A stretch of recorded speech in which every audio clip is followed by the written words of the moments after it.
Welcome to Swastha Ayushman Chikitsalaya. This is Dr. Fatima Velugoti, naturopathy physician. So ఈ రోజు మనం discuss చేసుకోబోయే topic asthma. అయితే ఈ వీడియోలో మనం అసలు ఆస్తమా అంటే ఏంటి, ఈ ఆస్తమా అనేది ఎందుకు వస్తుంది, అలాగే ఈ న్యాచురోపతి ట్రీట్మెంట్స్ తో ఈ ఆస్తమాని ఎలా మేనేజ్ చేసుకోవచ్చు అనేది తెలుసుకుందాం. అయితే అసలు ఈ ఆస్తమా అంటే ఏంటి అంటే, ఎప్పుడైతే మన ఎయిర్ వేస్ అంటే మన గాలి తీసుకునే పైప్స్ లలో మ్యూకస్ అనేది పేర్కొని పోయి, లేదా ఈ గాలి తీసుకునే పైప్స్ అనేది ఇన్ఫ్లేమ్ అయ్యి, అంటే మనం గాలి తీసుకునే పైప్స్ యొక్క సైజ్ అనేది తగ్గిపోతుంది. సో దాని వల్ల మనకు బ్రీతింగ్ అనేది సరిగా ఆడుతూ ఉండదు. సో దాన్ని ఆస్తమా అంటారు. అయితే ఈ ఆస్తమా అనేది ఒక్కొక్కరు ఒక్కొక్క విధంగా ఉంటుంది.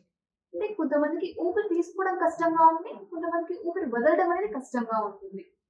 మనం చూసినట్టయితే వరల్డ్ వైడ్ మొత్తంలో 300 మిలియన్స్ పైకి ఈ ఆస్తమాతో బాధపడుతూ ఉన్నారు.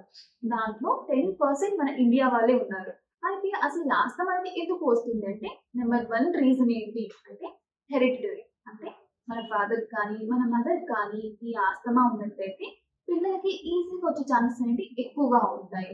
అలాగే నెంబర్ టూ ఏంటంటే ఎన్విరాన్మెంటల్ ఫ్యాక్టర్స్. అంటే కొంతమంది కొంచెం డస్ట్ కి ఎక్స్పోజ్ అయినా, లేకపోతే పువ్వు మీద పొడి ఉంటుంది కదా, పాలెన్ అంటాం, సో దానికి ఎక్స్పోజ్ అయినా, లేకపోతే కొంచెం చలి ఎన్విరాన్మెంట్ కి అంటే కోల్డ్ ఎన్విరాన్మెంట్ కి ఎక్స్పోజ్ అయినా ఈ ఆస్తమా అటాక్స్ అనేవి వస్తూ ఉంటాయి.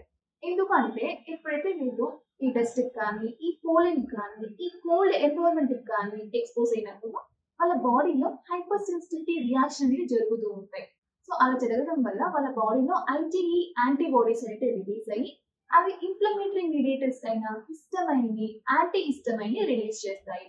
ఈ హిస్టమైన్, ఈ యాంటీ హిస్టమైన్ అంటే మన ఎయిర్ వేస్ ని ఇన్ఫ్లేమ్ చేసి, అంటే వాటి యొక్క సైజ్ ని తగ్గించేసి బ్రీతింగ్ ఇష్యూస్ అంటే ఆస్తమా అటాక్స్ ని కాజ్ చేస్తూ ఉంటాయి.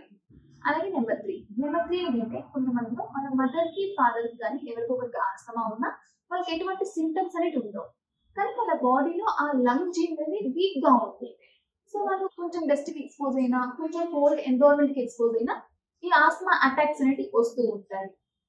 అలాగే నెంబర్ ఫోర్ ఏంటంటే, ఎవరైతే ప్రీనాటల్ పీరియడ్ లో అంటే ప్రెగ్నెన్సీ పీరియడ్ లో స్మోక్ చేస్తారో వాళ్ళ పిల్లలకి ఈ ఆస్తమా అటాక్స్ అనేవి వచ్చే ఛాన్సెస్ అనేవి చాలా ఎక్కువగా ఉంటాయి. ఎందుకంటే ఎప్పుడైతే వాళ్ళు స్మోక్ చేస్తారో ఆ స్మోక్ కూడా డస్టే కదా, సో వాళ్ళ బాడీలో డస్ట్ పోయినప్పుడు ఏమవుతుంది, హిస్టమైన్, యాంటీ హిస్టమైన్ ఈ ఇన్ఫ్లమేటరీ మీడియేటర్స్ అనేవి రిలీజ్ అవుతాయి. సో వాళ్ళలో ఇమ్యూనిటీ ఎక్కువ ఉండడం వల్ల, అంటే వాళ్ళ మదర్ ఫాదర్ మంచిగా ఫుడ్ తీసుకుని ఉండడం వల్ల వాళ్ళ ఇమ్యూనిటీ బాగుండడం వల్ల వాళ్ళు ఎటువంటి ఎఫెక్ట్ ని చేయదు. కానీ ఆ పెరుగుతున్న బేబీలో ఇమ్యూనిటీ సిస్టమ్ అనేది తక్కువగా ఉంటుంది. సో ఎప్పుడైతే ఈ హిస్టమైన్, యాంటీ హిస్టమైన్ బ్లడ్ ద్వారా ఆ బేబీకి వెళ్తాయో అది వాళ్ళ లంగ్ ని ఎఫెక్ట్ చేసి ఫ్యూచర్ లో ఆస్తమా అటాక్స్ వచ్చేలా లీడ్ చేస్తూ ఉంటుంది.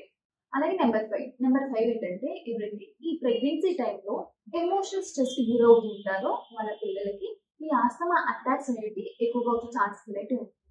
అలాగే ఈ ప్రెగ్నెన్సీ టైంలో యాంటీబయాటిక్స్ ఎక్కువ యూజ్ చేసినా కూడా ఈ ఆస్తమా వచ్చే ఛాన్సెస్ అనేవి ఎక్కువగా ఉంటాయి. అలాగే నెంబర్ 6 అక్యుపేషన్ ఫ్యాక్టర్స్. అంటే ఎవరైతే కార్పెంటర్స్ ఉంటారు కదా, వీళ్ళు రెగ్యులర్ గా ఈ వుడ్ డస్ట్ కి ఎక్స్పోజ్ అవుతూ ఉంటారు. అలాగే బేకర్స్, వీళ్ళు ఎక్కువగా పిండికి ఎక్స్పోజ్ అవుతూ ఉంటారు. సో రెగ్యులర్ గా ఇలా ఎక్స్పోజ్ అవ్వడం వల్ల కూడా ఈ ఆస్తమా అటాక్స్ వచ్చే ఛాన్సెస్ అనేవి ఎక్కువగా ఉంటాయి. అయితే ఈ ఆస్తమా వచ్చిన పేషెంట్ యొక్క లక్షణాలు ఎలా ఉంటాయి అంటే, మొదటిగా ఊపిరి సరిగా ఆడకుండా ఉండడం, అలాగే కోల్డ్ ఎక్కువగా చేస్తూ ఉండడం, అలాగే హెడ్ ఏక్స్ ఎక్కువగా వస్తూ ఉండడం, అలాగే కాఫ్ ఎక్కువగా వస్తుండడం, దీంట్లో మ్యూకస్ ఆర్ వితౌట్ మ్యూకస్ అనేది కాఫ్ వస్తూ ఉండడం, అలాగే చెస్ట్ అనేది టైట్ గా అనిపిస్తూ ఉండడం, ఇవి మేజర్ గా ఉండే లక్షణాలు ఈ ఆస్తమా తగిన పేషెంట్స్.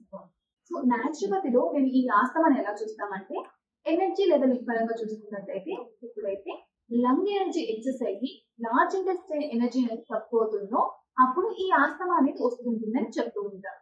సో ఈ ఎనర్జీస్ ని బ్యాలెన్స్ చేయడానికి న్యాచురోపతిలో one of the best treatment acupuncture. So ఈ అక్యుపంక్చర్ ని 6 months నుంచి 3 years వరకు కొన్ని సిట్టింగ్స్ లో ఇస్తూ, అలాగే డైట్, అలాగే ఎక్సర్సైజ్ కరెక్ట్ గా ఫాలో అయినట్లయితే హెరిడిటరీ పరంగా వచ్చే లైక్ మన ఫాదర్ కి, గ్రాండ్ ఫాదర్ కి అక్కడి నుంచి వచ్చే ఆస్తమాని కూడా కంట్రోల్ చేయడానికి చాలా బాగా హెల్ప్ చేస్తుంది ఈ అక్యుపంక్చర్. అలాగే మనం చక్రాస్ లెవెల్లో చూసుకున్నట్టయితే, ఎప్పుడైతే అంతర్గత చక్ర అనేది బ్లాక్ అయినా అది ఇంబ్యాలెన్స్ అయినా ఈ ఆస్తమా అనేది వస్తుందని చెప్తూ ఉంటాం. అలాగే న్యాచురోపతిలో మేము ఈ ప్రెసెంట్ సింటమ్స్ ని ట్రీట్ చేస్తూ, అలాగే రూట్ కాజ్ ఆఫ్ డిసీజ్ ని కూడా ట్రీట్ చేస్తూ ఉంటాము. అంటే ఫర్ ఎగ్జాంపుల్ ఇప్పుడు ఒక కార్ కి బ్రేక్ ఫెయిల్ అయ్యి ఒక గోడని గుద్దుకుంది. సో సో ఇప్పుడు మనం దానికి రిపేర్ ఏం చేపిస్తాము, రేపు ఒకటే చేపిస్తామా, లేకపోతే ఆ గోడకి గుద్దుకోవడం వల్ల అయిన డ్యామేజ్ క్లియర్ చేస్తామా, రెండు చేయాల్సి వస్తుంది. సో సేమ్ అలాగే న్యాచురోపతిలో రూట్ కాజ్ ఏంటి దాన్ని బేస్ చేసుకుంటే అలాగే ప్రెసెంట్ ఉన్న సింటమ్స్ ని కూడా క్యూర్ చేస్తూ ఉంటాము. అంటే root cause of the disease అంటే ఇంబ్యాలెన్స్ అయిన ఎనర్జీస్ ని బ్యాలెన్స్ చేయడానికి ఈ అక్యుపంక్చర్ అనేది ఇస్తూ ఉంటాము. అలాగే ప్రెసెంట్ సింటమ్స్ అనేది తగ్గడానికి మేజర్ గా న్యాచురోపతి ట్రీట్మెంట్స్ ఏం ఇస్తూ ఉంటామంటే మొదటిగా మసాజ్ అనేది ఇస్తూ ఉంటాం, అంటే చెస్ట్ మసాజ్ అనేది ఇస్తూ ఉంటాం. సో ఈ చెస్ట్ మసాజ్ ఇవ్వడం వల్ల ఏం జరుగుతుంది అంటే ఇప్పుడైతే చెస్ట్ మసాజ్ ఇస్తాము, అక్కడ పేర్కొని పోయిన మ్యూకస్ అనేది పలచాగా అయ్యి బయటికి రావడానికి హెల్ప్ చేస్తూ ఉంటుంది.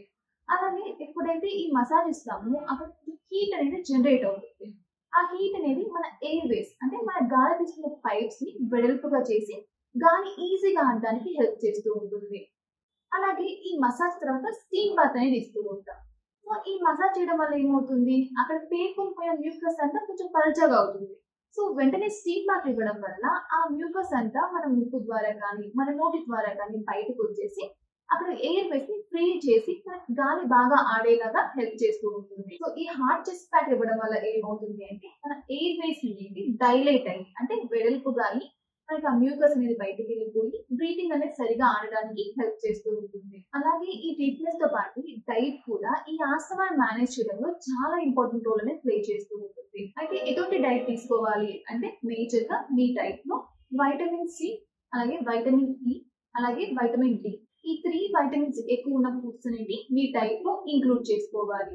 వైటమిన్ సి ఫుడ్స్ అంటే ఏంటి అంటే ఆరెంజెస్ కానీ, అలాగే బ్రోకలీ, స్పినాచ్, బెల్ పెప్పర్స్ ఇలాంటివన్నీ యాడ్ చేసుకోవాలి మీ డైట్ లో. ఈ వైటమిన్ సి అనేది కోల్డ్ ఇంక్రీజ్ చేస్తుందేమో అని భయపడాల్సిన అవసరం లేదు.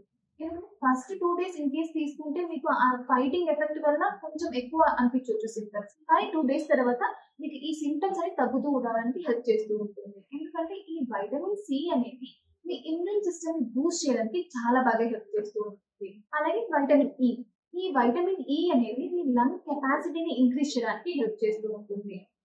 ఈ వైటమిన్ ఇ అనేది ఏ ఫుడ్స్ లో ఎక్కువగా ఉంటుంది అంటే సీడ్స్ లలో ఈ వైటమిన్ ఇ అనేది ఎక్కువగా ఉంటుంది. Like pumpkin seeds, sunflower seeds, flax seeds వీటన్నిటిలో వైటమిన్ ఇ అనేది ఎక్కువగా ఉంటుంది. అలాగే నెక్స్ట్ వైటమిన్ డి. మనం చూసుకుంటే చాలా రీసెర్చ్ ప్రకారం ఎవరైతే వైటమిన్ డి తక్కువగా ఉంటుందో వాళ్ళకి ఆస్తమా అనేది ఎక్కువగా వస్తున్నట్టు చెప్తున్నారు. సో ఈ వైటమిన్ డి అనేది కూడా మీ లంగ్ కెపాసిటీని ఇంక్రీజ్ చేయడంలో చాలా బాగా హెల్ప్ చేస్తూ ఉంటుంది. అలాగే సెలీనియం మరియు మెగ్నీషియం రిచ్ ఫుడ్స్ కూడా మీ ఆస్తమాని కంట్రోల్ చేయడానికి హెల్ప్ చేస్తూ ఉంటాయి. అయితే ఈ సెలీనియం అనేది ఎలా వర్క్ చేస్తుంది ఆస్తమాని తగ్గించడంలో అంటే ఈ సెలీనియం అనేది పవర్ఫుల్ యాంటీ ఆక్సిడెంట్ గా వర్క్ చేసి మీ లంగ్స్ లో ఉన్న ఆక్సిడేటివ్ స్ట్రెస్ ని తగ్గించడానికి హెల్ప్ చేస్తూ ఉంటుంది. అయితే ఈ సెలీనియం రిచ్ ఫుడ్స్ ఏంటి అంటే ఫిష్, బనానా, బ్రౌన్ రైస్, అలాగే నట్స్ లలో సెలీనియం కంటెంట్ అనేది ఎక్కువగా ఉంటుంది. అలాగే మెగ్నీషియం కూడా ఈ ఆస్తమాని కంట్రోల్ చేయడంలో చాలా మంచి రోల్ ప్లే చేస్తూ ఉంటుంది. అయితే ఈ మెగ్నీషియం అనేది ఏ ఫుడ్స్ లో ఎక్కువగా ఉంటుంది అంటే ఆవకాడో, బనానా, అలాగే ఫిషెస్, అలాగే పంకిన్ సీడ్స్ వీటిలో మెగ్నీషియం కంటెంట్ అనేది ఎక్కువగా ఉంటుంది. అలాగే anti inflammatory foods like turmeric, ginger, garlic ఇవి మీ డైట్ లో ఇంక్లూడ్ చేసుకున్నట్లయితే మీ ఎయిర్ వేస్ లో ఉన్న ఇన్ఫ్లమేషన్ తగ్గించి ఆస్తమాని కంట్రోల్ చేయడంలో ఈ యాంటీ ఇన్ఫ్లమేటరీ ఫుడ్స్ అనేవి చాలా బాగా హెల్ప్ చేస్తూ ఉంటాయి. అయితే ఇలా కరెక్ట్ డైట్ ఫాలో అవుతూ ఏ ఫుడ్స్ తీసుకోకూడదు అంటే మ్యూకస్ ని ప్రొడ్యూస్ చేసే foods like milk products, soya products, fast foods, fried foods ఇవన్నీ ఈ ఆస్తమా కండిషన్ లో అవాయిడ్ చేయాల్సి ఉంటుంది. అలాగే క్రియాస్ లైక్ జలనేతి, సూత్రనేతి, అలాగే వామనదౌతి ఇవన్నీ మీ బాడీలో ఉన్న మ్యూకస్ ని అంటే ఎక్సెసివ్ మ్యూకస్ ని బయటికి పంపించి ఆస్తమాని కంట్రోల్ చేయడానికి చాలా బాగా హెల్ప్ చేస్తాయి. సో మీకు ఈ సూత్రనేతి, జలనేతి, వామనదౌతి గురించి తెలియనట్టయితే దీని గురించి ఇన్ డీటెయిల్ గా ఆల్రెడీ వీడియో చేస్తున్నాను. ఇది ఆయుష్మాన్ యూట్యూబ్ ఛానల్ లో ఉంటుంది, ఒకసారి వెళ్ళి చూడొచ్చు. అలాగే ప్రాణాయామాస్ లైక్ సూర్యభైదన, అనులోమ వినలోమ, అలాగే భ్రామరి, కపాలభాతి ఈ ప్రాణాయామాస్ చేసినట్లయితే మీ లంగ్ యొక్క కెపాసిటీ అనేది ఇంక్రీజ్ అయ్యి మీకు ఆస్తమా అటాక్స్ అనేవి తగ్గించడానికి హెల్ప్ చేస్తూ ఉంటుంది. సో మీరు ఇంట్లో ఉన్నప్పుడు ఎప్పుడైనా సడన్ గా మీకు ఆస్తమా అటాక్ వచ్చి ఊపిరి సరిగా ఆడకుండా ఉన్నట్టయితే మన అక్యుప్రెషర్ పాయింట్ అదేంటి అంటే మీ హ్యాండ్ లో థంబ్ కింద ఇక్కడ ఒక ప్రామినెన్స్ అంటే కొంచెం ఉబ్బినట్టు కనపడుతూ ఉంటుంది కదా. సో దాని మధ్యలో మీరు 2 minutes ఇట్లా సర్క్యులర్ మోషన్ లో ప్రెస్ చేస్తూ ఉన్నట్టయితే ఈ ఆస్తమా అటాక్ నుంచి కొంచెం త్వరగా అనేది రిలీఫ్ పొందొచ్చు. సో ఇలా ఈ న్యాచురోపతి ట్రీట్మెంట్స్ తో మీరు ఆస్తమా నుంచి ఈజీగా రిలీవ్ అనేది పొందొచ్చు. సో మీకు కానీ మీ రిలేటివ్స్ లో కానీ ఎవరికైనా ఆస్తమా ఉన్నట్టయితే ఏమి చేసినా ఎక్కడికి వెళ్ళినా ఈ ఆస్తమా అనేది తగ్గకపోతే ఒకసారి మా స్వస్థ ఆయుష్మాన్ చికిత్సాలయకి కన్సల్ట్ అవ్వచ్చు. Thank you.